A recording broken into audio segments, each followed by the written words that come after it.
નમસ્કાર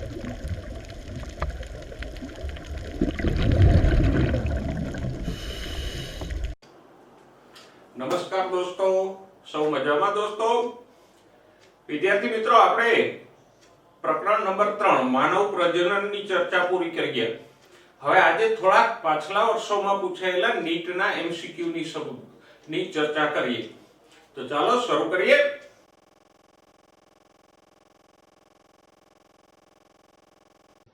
તો દોસ્તો, શરૂઆત કરીએ 2019ના પ્રશ્નથી.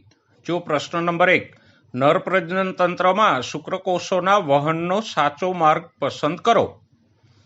ઓપ્શનમાં જુઓ: શુક્રપિંડ, અધિવૃષણ નલિકા, ત્યાંથી વૃષણ જાળી, ઇગ્વિનલ કેનાલ અને મૂત્રમાર્ગ.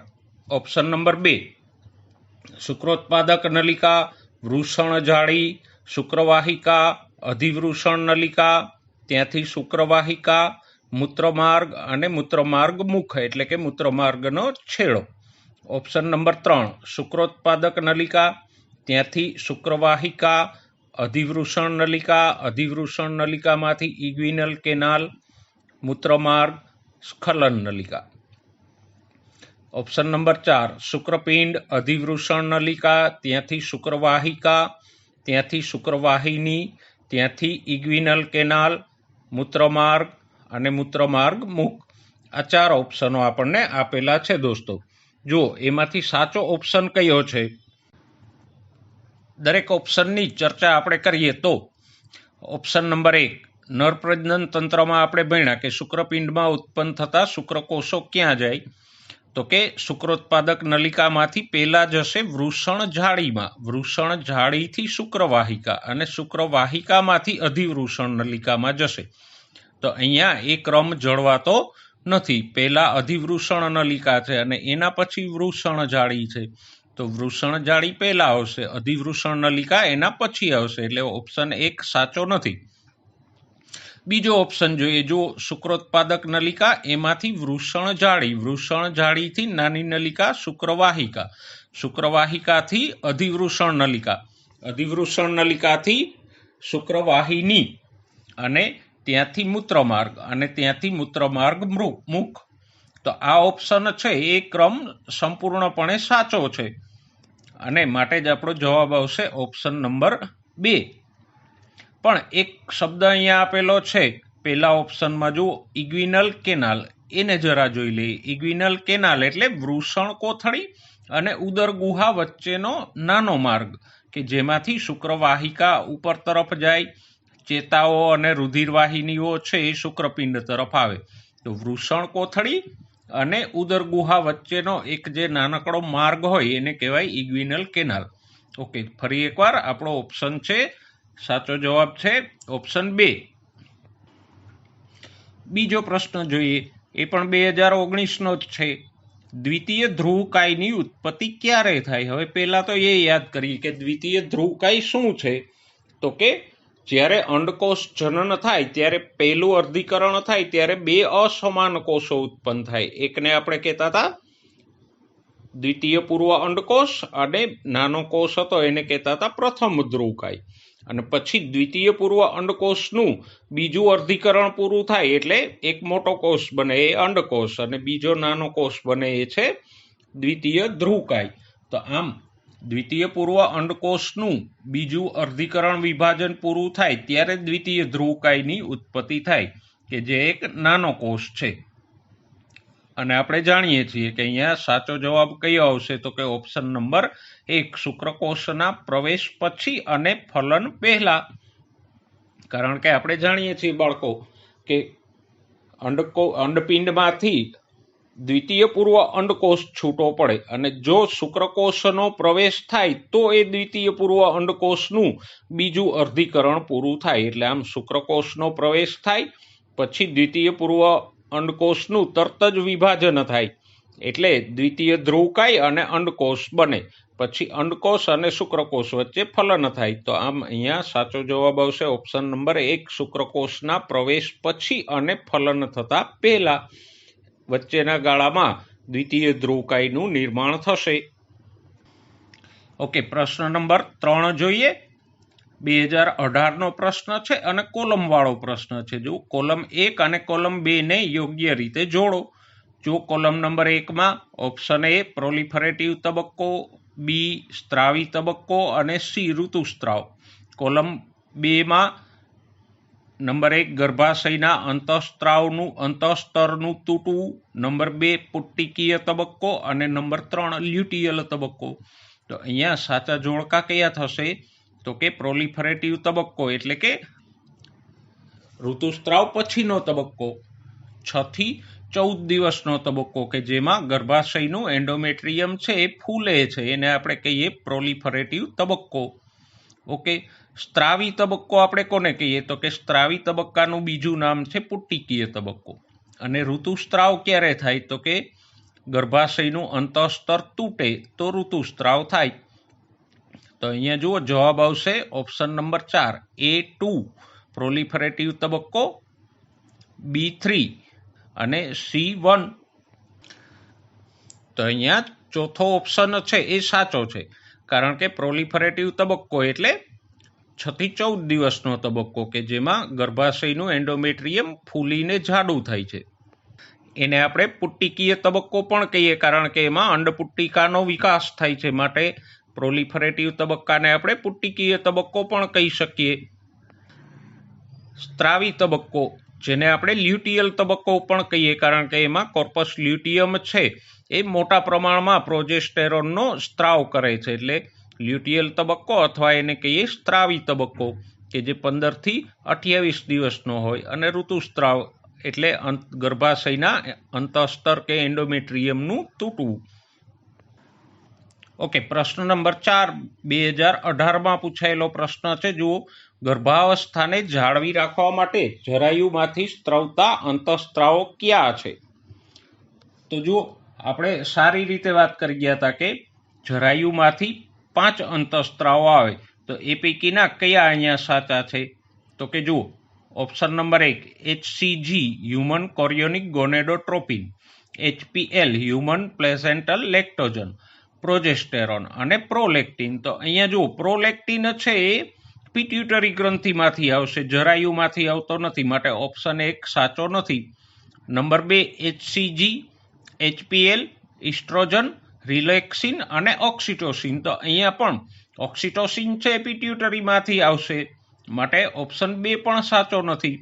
નંબર 3 HCG, પ્રોજેસ્ટેરોન, ઇસ્ટ્રોજન અને ગ્લુકોકોર્ટિકોઇડ. તો યાદ કરો ધોરણ 11નું પ્રકરણ નંબર 22, ગ્લુકોકોર્ટિકોઇડ છે એ એડ્રિનલમાંથી આવતો તો એડ્રિનલ બાહ્યકમાંથી, માટે આ ઓપ્શન પણ ખોટો છે. તો પછી ઓપ્શન નંબર 4 HCG, HPL અને પ્રોજેસ્ટેરોન, ઇસ્ટ્રોજન. તો ઓપ્શન નંબર 4 છે એ આપણો સાચો જવાબ થશે અહીંયા દોસ્તો.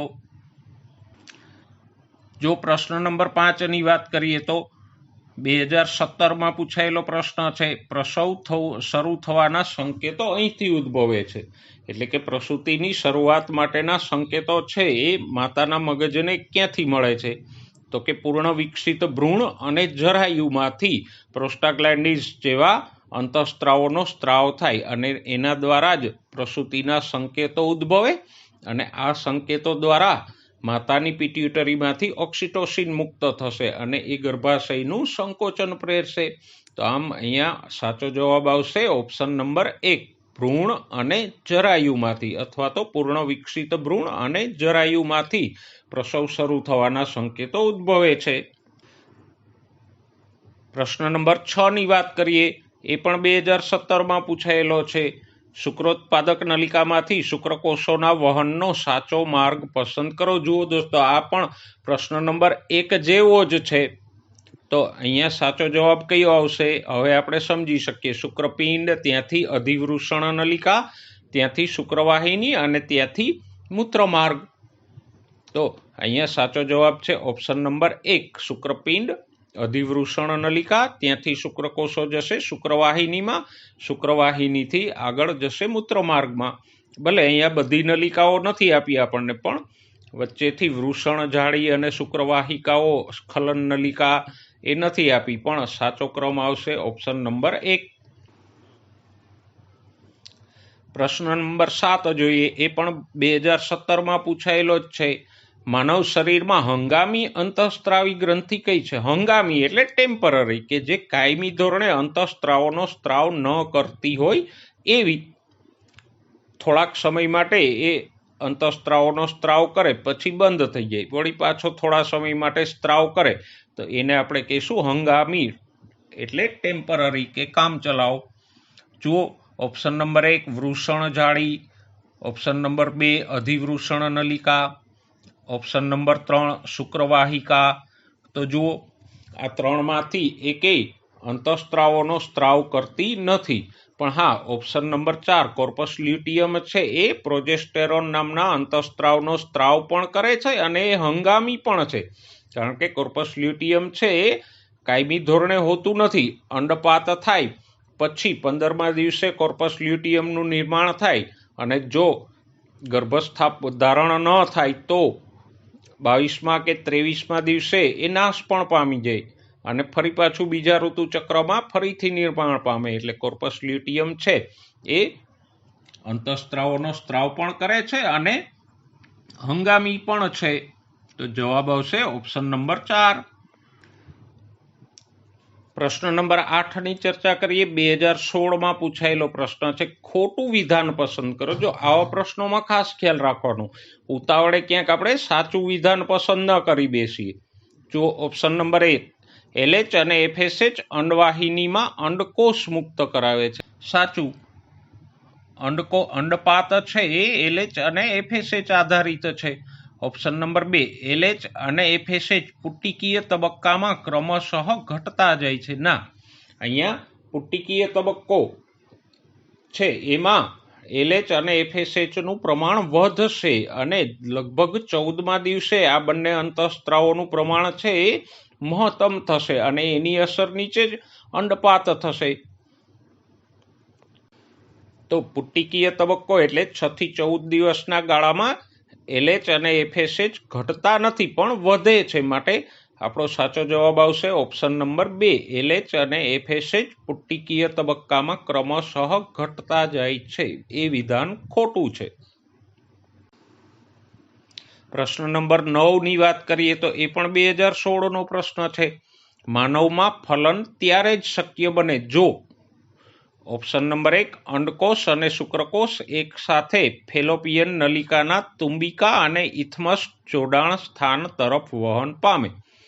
તો ફેલોપિયન નલિકા એટલે અંડવાહિની, અને એના બે ભાગો આપણે જાણી ગયા કે જે આમ અંડપિંડની નજીક હોય એને આપણે કહેતા હતા તુંબિકા, અને જે અનુપ્રસ્થ ભાગ છે ગર્ભાશય પછીનો એ અંડવાહિનીના ભાગને આપણે કહેતા હતા ઇથમસ. અને આપણે એ પણ ભણી ગયા કે ફલન ક્યાં થાય, તો કે ઇથમસ અને તુંબિકાના જોડાણ સ્થાને થાય.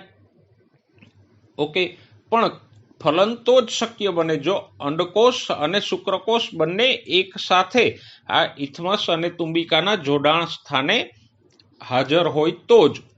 અંડકોષ છે એ આજે હોય અને શુક્રકોષો કાલે આવે તો પછી ફલન થવું શક્ય નહીં બને. માટે અહીંયા સાચો જવાબ આવશે ઓપ્શન નંબર 1 અંડકોષ અને શુક્રકોષ એક સાથે ફેલોપિયન નલિકાના એટલે કે અંડવાહિનીના તુંબિકા ઇથમસ જોડાણ સ્થાન તરફ વહન પામે તો ફલન શક્ય બનશે મનુષ્યમાં.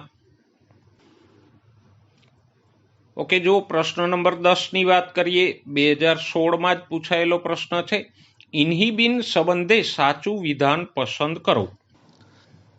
તો જો પેલા ઇન્હિબિન શું છે, તો કે ઇન્હિબિન છે એ અંડપુટ્ટિકાના ગ્રેન્યુલોસા કોષો એટલે કે અંડપુટ્ટિકાની આજુબાજુએ આવેલા કોષો દ્વારા સ્ત્રાવ પામે, અને ઇન્હિબિન FSHના સ્ત્રાવ માટે પ્રતિપોષી નિયમન કરે એટલે કે FSHના સ્ત્રાવને એ અવરોધે છે. તો જુઓ, અહીંયા સાચો જવાબ આપણને પહેલા ઓપ્શનમાં જ મળી જાય છે. ઇન્હિબિન અંડપિંડના ગ્રેન્યુલેસા કોષોમાંથી સ્ત્રાવ પામે છે અને FSHના સ્ત્રાવને અવરોધે છે. જો નેક્સ્ટ પ્રશ્ન નંબર 11. GnRHના પ્રમાણમાં વધઘટ સ્ત્રીઓમાં ખાલી જગ્યા પરિવહનમાં નિયંત્રણ લાવે છે. હવે પહેલા તો GnRHનું પૂરું નામ શું થાય, તો કે ગોનેડોટ્રોપિન રિલીઝિંગ હોર્મોન, જે હાઇપોથેલેમસમાંથી સ્ત્રાવ પામે છે અને ગોનેડોટ્રોપિન્સ એટલે કે LH અને FSHનો સ્ત્રાવ પ્રેરે છે. તો GnRH એટલે ગોનેડોટ્રોપિન રિલીઝિંગ હોર્મોન હાઇપોથેલેમસમાંથી સ્ત્રાવ પામે અને પિટ્યુટરીમાંથી બે ગોનેડોટ્રોપિક અંતઃસ્ત્રાવો LH અને FSHનો સ્ત્રાવ પ્રેરે છે. તો GnRH ને આપણે સમજી લીધો. હવે અહીંયા પ્રોજેસ્ટેરોન અને ઇસ્ટ્રોજનનું પ્રમાણ છે એ GnRHના પ્રમાણ ઉપર નકારાત્મક પ્રતિપોષી અસર કરે છે. એટલે કે ઇસ્ટ્રોજન અને પ્રોજેસ્ટેરોનનું પ્રમાણ વધશે તો એ હાઇપોથેલેમસને GnRH મુક્ત કરવા નકારાત્મક પ્રતિપોષી અસર આપશે.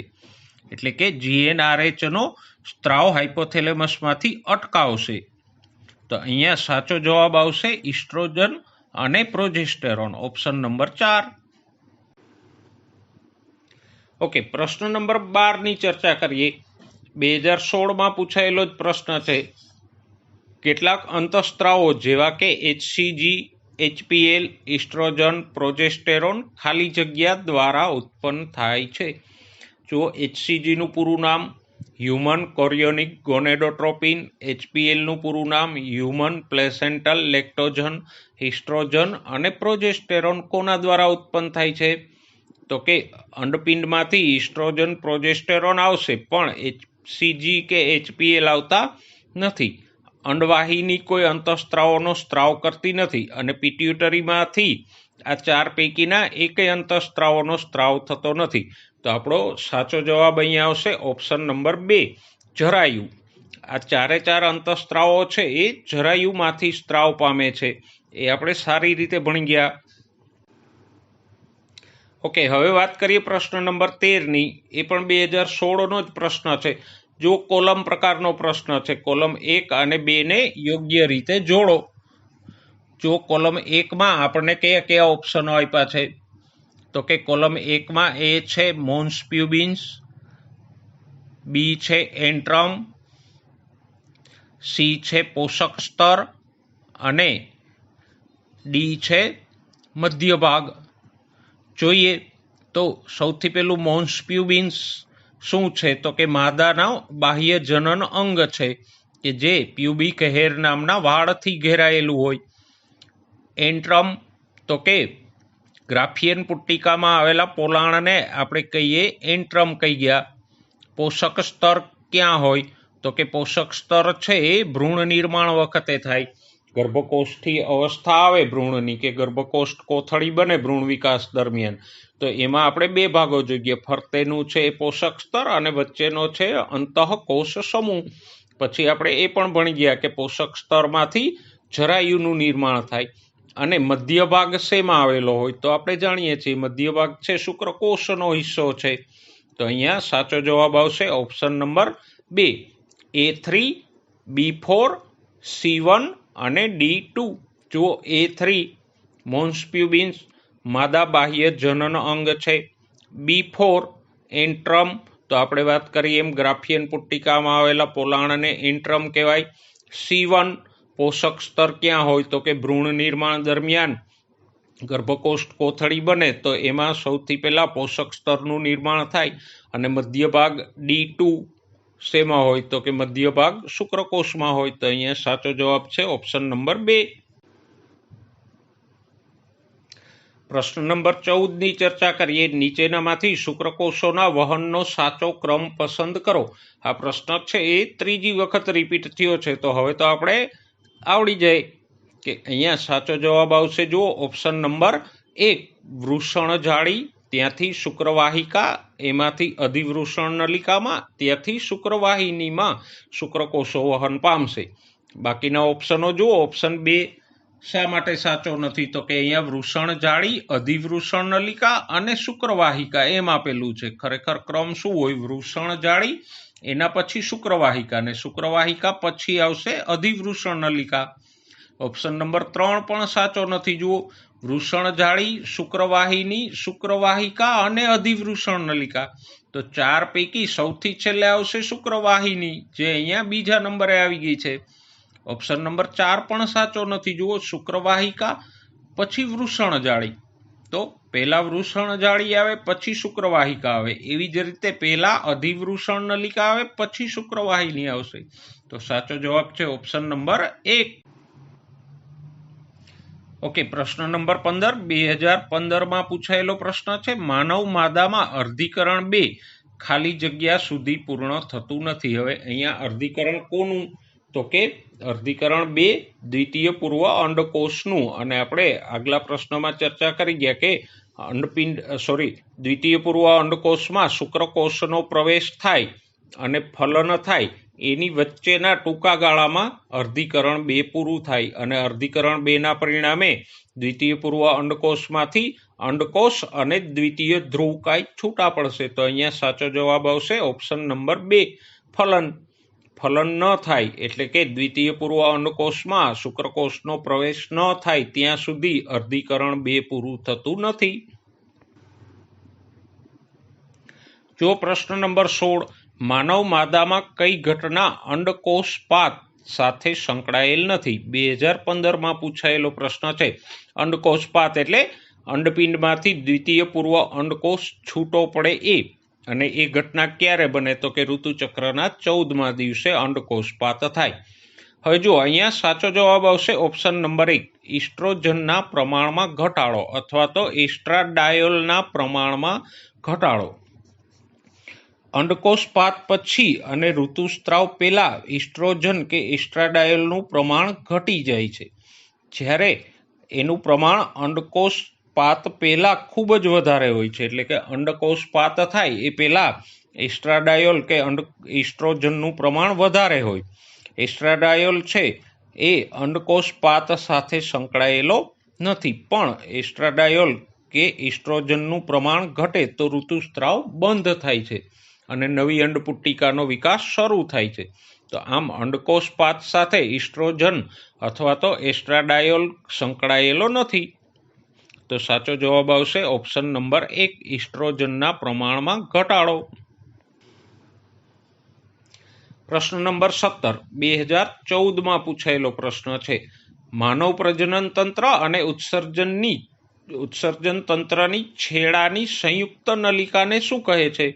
તો નર પ્રજનન તંત્રમાં પ્રજનન તંત્રની નલિકા એટલે કે શુક્રવાહિની અને ઉત્સર્જન નલિકા એટલે કે મૂત્રવાહિની બંને જોડાય તો એ સંયુક્ત નલિકાને શું કહેશું? મૂત્રજનન વાહિની. કારણ કે શિશ્નમાં આવેલી આ એક જ નલિકા દ્વારા મૂત્ર અને શુક્રકોષો બંનેનો નિકાલ થાય છે, માટે આપણે સંયુક્ત નલિકાને કહીશું મૂત્રજનન વાહિની, કે જે ફક્ત નરમાં જ જોવા મળે છે.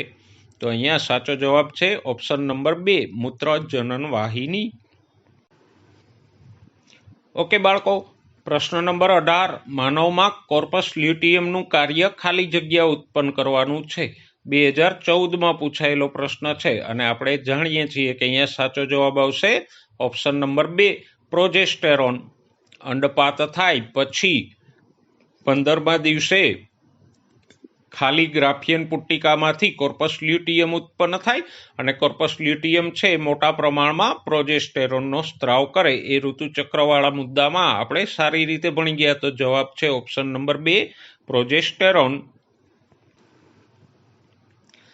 હવે પ્રશ્ન નંબર 19, શુક્રકોષ નિર્માણનો સાચો ક્રમ પસંદ કરો. 2013માં પૂછાયેલો પ્રશ્ન છે અને આ પ્રશ્ન છે આપણે સારી રીતે ચર્ચા કરી ગયા શુક્રકોષ જનન દરમિયાન કે શુક્રકોષ જનનમાં કઈ ક્રિયા થાય? તો કે નરજનન કોષો હોય એનું સમવિભાજન થાય એટલે પ્રાથમિક પૂર્વ શુક્રકોષો બને.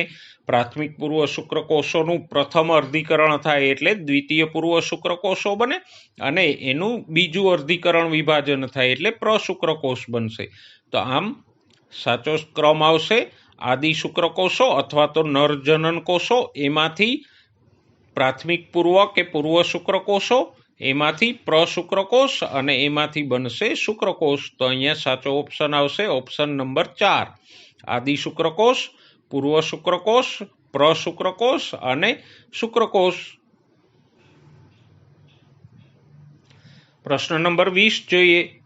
એ પણ 2013નો જ પ્રશ્ન છે। નીચેના પૈકી જરાયુનું કાર્ય કયું નથી? જો જરાયુના કાર્યોની આપણે વિગતવાર ચર્ચા કરી ગયા સવિસ્તાર। ઓપ્શન નંબર 1, ભ્રૂણને ઓક્સિજન અને પોષણ પૂરું પાડે, તો એ જરાયુનું કાર્ય છે જ કે જે જરાયુને માતાના શરીરમાંથી ઓક્સિજન અને પોષણ જરાયુ ભ્રૂણને પૂરો પાડે। ઓપ્શન નંબર 2, ઇસ્ટ્રોજનનો સ્ત્રાવ કરે, તો હમણાં થોડી વાર પહેલા પણ MCQમાં આપણે ચર્ચા કરી ગયા કે જરાયુ છે એ HCG, HPL, ઇસ્ટ્રોજન, પ્રોજેસ્ટેરોન, રિલેક્સિન એવા અંતઃસ્ત્રાવોનો સ્ત્રાવ કરે છે। ઓકે, નંબર 3, ભ્રૂણમાંથી CO2 અને ઉત્સર્ગ પદાર્થોનો નિકાલ કરે, તો એ પણ કાર્ય કરે જ છે। ઓપ્શન નંબર 4, પ્રસૂતિ સમયે ઓક્સિટોસિનનો સ્ત્રાવ કરે, તો આ જરાયુનું કાર્ય નથી। પ્રસૂતિ સમયે ઓક્સિટોસિનનો સ્ત્રાવ કોણ કરે છે? માતાની પિટ્યુટરીમાંથી ઓક્સિટોસિન સ્ત્રાવ પામે છે। માટે સાચો જવાબ આવશે ઓપ્શન નંબર 4, પ્રસૂતિ સમયે ઓક્સિટોસિનનો સ્ત્રાવ કરવો એ જરાયુનું કાર્ય નથી। 21મો MCQ જોઈએ, એ 2012માં પૂછાયેલો છે।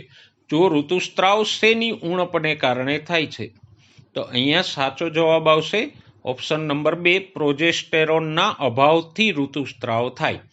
જો ગર્ભસ્થાપન થાય અથવા તો એમ કહીએ કે ફલન થાય તો કોર્પસ લ્યુટિયમ જળવાઈ રહે અને એ પ્રોજેસ્ટેરોનનો સ્ત્રાવ કર્યા કરે, અને પ્રોજેસ્ટેરોનનો સ્ત્રાવ થાય તો ગર્ભાશયનું એન્ડોમેટ્રિયમ છે તૂટે નહીં અને ઋતુસ્ત્રાવ થતો નથી। પણ જો ફલન ના થાય તો આપણે જાણીએ છીએ કે 28મા દિવસ સુધીમાં કોર્પસ લ્યુટિયમનો નાશ થઈ જાય અને પ્રોજેસ્ટેરોનનો સ્ત્રાવ બંધ થઈ જાય। પ્રોજેસ્ટેરોનના અભાવમાં એન્ડોમેટ્રિયમ તૂટી પડે, એને આપણે કહીએ ઋતુસ્ત્રાવ। તો સાચો જવાબ છે ઓપ્શન નંબર 2, પ્રોજેસ્ટેરોન। પ્રશ્ન નંબર 22, નીચેના પૈકી કયું વિધાન માનવ પ્રજનન સંબંધે ખોટું છે? 2012નો પ્રશ્ન છે। જો ઓપ્શન નંબર 1, શુક્રકોષો ફક્ત 24 કલાક જીવંત રહી શકે। નંબર 2, શુક્રકોષોની જીવિતતા માધ્યમની pH પર આધારિત છે અને આલ્કલી માધ્યમમાં શુક્રકોષો વધુ ક્રિયાશીલ રહે છે। નંબર 3, શુક્રકોષોની ક્ષમતા તેની ચલિતતા પરથી નક્કી થાય છે। અને નંબર 4, શુક્રકોષો ઘટ્ટ પ્રવાહીમાં તરતા રહે છે। તો જુઓ, શુક્રકોષોની જીવન ક્ષમતા છે એ 24 થી 48 કલાક જેટલી હોય, જ્યારે અંડકોષો છે ફક્ત 24 કલાક જીવંત રહી શકે। ઓપ્શન નંબર 2 જુઓ, શુક્રકોષોની જીવિતતા છે માધ્યમની pH ઉપર આધારિત છે અને આલ્કલી માધ્યમમાં શુક્રકોષો વધારે ક્રિયાશીલ રહે, તો એ ઓપ્શન સાચો છે। આલ્કલી માધ્યમ છે શુક્રકોષોને વધારે ક્રિયાશીલ રાખે, જ્યારે એસિડિક માધ્યમમાં શુક્રકોષો નષ્ટ થઈ જાય છે। નંબર 3, શુક્રકોષોની ક્ષમતા એની ચલિતતા ઉપરથી નક્કી થાય, એટલે શુક્રકોષોની જીવિતતા કે ક્ષમતા છે એની પ્રચલન ક્ષમતા ઉપરથી નક્કી થાય, એ પણ સાચો છે। અને શુક્રકોષો વીર્ય નામના ઘટ્ટ પ્રવાહી માધ્યમમાં તરે છે, તો અહીંયા સાચો જવાબ આવશે ઓપ્શન નંબર 1, શુક્રકોષો ફક્ત 24 કલાક નહીં પણ 24 થી 48 કલાક જીવંત રહી શકે। માટે પેલું વિધાન છે એ ખોટું છે અને માટે આપણો સાચો જવાબ છે ઓપ્શન નંબર 1। નેક્સ્ટ જોઈએ પ્રશ્ન નંબર 23, પ્રસૂતિના સંકેતો ક્યાંથી ઉદ્ભવે છે? 2012માં પૂછાયેલો પ્રશ્ન છે પણ આપણા લેક્ચરમાં રિપીટ થાય છે। જો હમણાં જ આપણે ચર્ચા કરી ગયા કે પ્રસૂતિના સંકેતો ક્યાંથી ઉદ્ભવે? જરાયુ અને પૂર્ણ વિકસિત ભ્રૂણમાંથી પ્રસૂતિના સંકેતો ઉદ્ભવે। માટે સાચો જવાબ છે ઓપ્શન નંબર 1, જરાયુ અને પૂર્ણ વિકસિત ભ્રૂણમાંથી પ્રસૂતિના સંકેતો ઉદ્ભવે છે। હવે વાત કરીએ પ્રશ્ન નંબર 24ની। 2012માં પૂછાયેલો પ્રશ્ન છે, લેડિંગના કોષો શેનો સ્ત્રાવ કરે છે? ઓકે, લેડિંગના કોષો ક્યાં હોય? પહેલા તો કે લેડિંગના કોષો છે એ શુક્રપિંડમાં શુક્રોત્પાદક નલિકાઓની આજુબાજુના અવકાશમાં હોય, જેને આપણે આંતરાલીય કોષો પણ કહી ગયા। તો આ આંતરાલી કોષો કે લેડિંગના કોષો જે શુક્રોત્પાદક નલિકાઓની આજુબાજુ આવેલા છે એ શેનો સ્ત્રાવ કરે? તો કે એન્ડ્રોજન્સ કે નર જાતીય અંતઃસ્ત્રાવોનો સ્ત્રાવ કરે. અને મુખ્ય એન્ડ્રોજન છે ટેસ્ટોસ્ટેરોન. તો અહીંયા સાચો જવાબ આવશે ઓપ્શન નંબર 3, એન્ડ્રોજન્સ એટલે કે નર જાતીય અંતઃસ્ત્રાવોનો સ્ત્રાવ શુક્રપિંડમાં આવેલા લેડિંગના કોષો અથવા તો આંતરાલીય કોષો દ્વારા થાય છે. ઓકે, નેક્સ્ટ પ્રશ્ન નંબર 25ની વાત કરીએ દોસ્તો. 2011માં પૂછાયેલો પ્રશ્ન છે. જુઓ, કોઈ કારણસર શુક્રવાહિકાઓ બંધ થઈ જાય તો શુક્રકોષો ખાલી જગ્યા વહન પામી શકશે નહીં. શુક્રવાહિકાઓ બંધ થઈ જાય તો શુક્રકોષો ક્યાંથી ક્યાં સુધી વહન નહીં પામી શકે? ઓપ્શન નંબર 1, અધિવૃષણ નલિકામાંથી શુક્રવાહિનીઓ. ઓપ્શન નંબર 2, અંડપિંડમાંથી ગર્ભાશયમાં. ઓપ્શન નંબર 3, યોનિમાર્ગમાંથી ગર્ભાશયમાં. અને નંબર 4, શુક્રપિંડમાંથી અધિવૃષણ નલિકામાં. તો જુઓ, શુક્રવાહિકાઓ ક્યાં હોય? તો કે આપણે જાણીએ છીએ કે શુક્રોત્પાદક નલિકાઓ, એના પછી વૃષણ જાળી પછી શુક્રવાહિકાઓ હોય અને શુક્રવાહિકા પછી આવે અધિવૃષણ નલિકા. તો અહીંયા સાચો જવાબ આવશે ઓપ્શન નંબર 4, શુક્રપિંડમાંથી અધિવૃષણ નલિકામાં શુક્રકોષોનું વહન થશે નહીં જો શુક્રવાહિકાઓ બંધ થઈ જાય તો. વિદ્યાર્થી મિત્રો, આપણે નીટમાં પૂછાયેલા ઘણા બધા પ્રશ્નોની ચર્ચા કરી અને આના ઉપરથી તમને એ પણ આઈડિયા આવ્યો હશે કે નીટમાં આ પ્રકરણમાંથી કેવા પ્રકારના પ્રશ્નો પૂછાય છે. તો આગળ તમે MCQ ની તૈયારી વધારે સારી રીતે કરી શકશો. નેક્સ્ટ ટાઈમ નવા પ્રકરણ સાથે ફરીવાર મળીશું. ત્યાં સુધી સ્વસ્થ રહો, મસ્ત રહો અને ભણવામાં વ્યસ્ત રહો.